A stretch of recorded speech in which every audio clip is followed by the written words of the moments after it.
Veamos ahora la economía feudal. Primero, hay que tener en cuenta que era una economía cerrada, de autosubsistencia, es decir, que cada feudo producía todo lo necesario para vivir: comida, ropa, muebles, herramientas, etc. Cada feudo era un mundo cerrado. La inseguridad reinante llevó a que no hubiera un intercambio comercial entre un feudo y otro. Los caminos eran muy peligrosos debido a que era muy probable ser víctimas de asaltos violentos, que en la mayoría de los casos terminaban en la muerte. Para que tengan en cuenta, por lo general, un campesino no salía jamás de los límites de su feudo. En lo referente a la actividad económica principal, durante toda la Edad Media y moderna, la economía fue netamente agraria, es decir, se depende exclusivamente de la agricultura para vivir. Por ende, durante el feudalismo la actividad principal fue la agricultura y la ganadería. La producción agrícola era escasa y de bajo rendimiento, y esto es debido a que, por un lado, las herramientas agrícolas eran de madera, por lo que la tierra a cultivar tenía que ser blanda, ya que se rompían con facilidad. Y a su vez, al no haber arado de metal, la tierra no se oxigenaba lo suficiente, por lo que la producción era poca. Por otra parte, al no tener abonos, era necesario dejar descansar la tierra, por lo que se practicaba la rotación bienal. Se divide el campo en dos: una parte se cultivaba y la otra la dejaban en descanso. Al año siguiente, cultivaban la parte que habían dejado en descanso y la otra pasaba a barbecho, por lo que se cosechaba solo una vez al año. Una característica común en la Alta Edad Media fueron las hambrunas, es decir, gran cantidad de personas que morían de hambre. A la poca producción agrícola hay que sumarle las inclemencias climáticas, que también afectan los cultivos. Si había sequía, no se cosechaba; si había grandes lluvias, no se podía cultivar o se podrían los cultivos. Además, las guerras también afectaban a los cultivos, ya que los que peleaban por el señor, por lo general, eran los campesinos, por lo que no había mano de obra para los cultivos. Y por otra parte, las guerras se hacían sobre terrenos cultivables, por lo que se destruía la tierra. En lo que respecta a la ganadería, esta se realizaba solo en primavera y verano. Cuando llegaba el invierno no podían alimentar a los animales por la escasa producción agrícola y por ende debían matarlos para comerlos.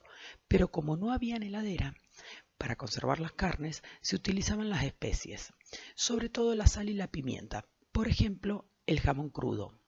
Es decir, las especias no eran para condimentar la comida como lo usamos nosotros ahora, sino que era muy necesaria para preservar los alimentos, por lo que eran un producto muy requerido y caro. Por este mismo motivo, era muy común comer estas carnes medio podridas, ya que tampoco las especias las conservaban por mucho tiempo, pero sí tapaban el gusto y el mal olor de la carne en mal estado. Hay que tener en cuenta que las malas condiciones de alimentación, sobre todo en los campesinos, o sea, más del 85% de la población, llevaban a altas tasas de mortalidad. Era una sociedad acostumbrada a la muerte. Una familia tenía unos 15 hijos, de los cuales 2 a 4 sobrevivían. También había una alta tasa de mortalidad de mujeres por complicaciones en los partos. En lo referente a qué comían propiamente dicho, dependía mucho si era un señor o un campesino. En el caso de la mesa del señor, esta por lo general era variada con carnes cazadas por ellos mismos, como ciervos, faisanes, jabalí, etc. Recuerden que el único que tenía derecho de caza en los bosques era el señor, mientras que en el caso de los campesinos, la comida común era el pan, alimento por excelencia. También se hacían gachas, guisos espesos que se servían sobre el pan, ya que no era común los utensilios de cocina como los conocemos en la actualidad. Por lo general había un cuchillo y una cuchara de madera para servir, nada más. No existían los tenedores y tanto los nobles como los campesinos comían con la mano. En lo referente a la bebida, lo cierto era que el agua, al no estar tratada, podía provocar enfermedades.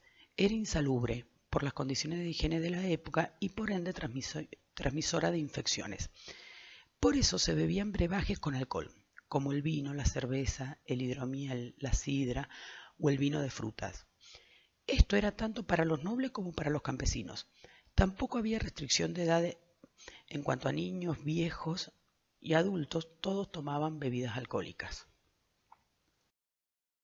Entonces, como repaso general, la Alta Edad Media se caracteriza por ser un mundo ruralizado, con producción rudimentaria y de bajo rendimiento, utensilios de madera y rotación bienal. Van a sufrir las segundas invasiones bárbaras, lo que va a generar inseguridad, y esto lleva a las relaciones vasallásticas, que se establecen entre el señor y los vasallos y causan la aparición del feudalismo. En cuanto a la sociedad, es una sociedad estamental, formada por clero, nobleza y campesinos. Dentro de los campesinos podían ser libres o siervos.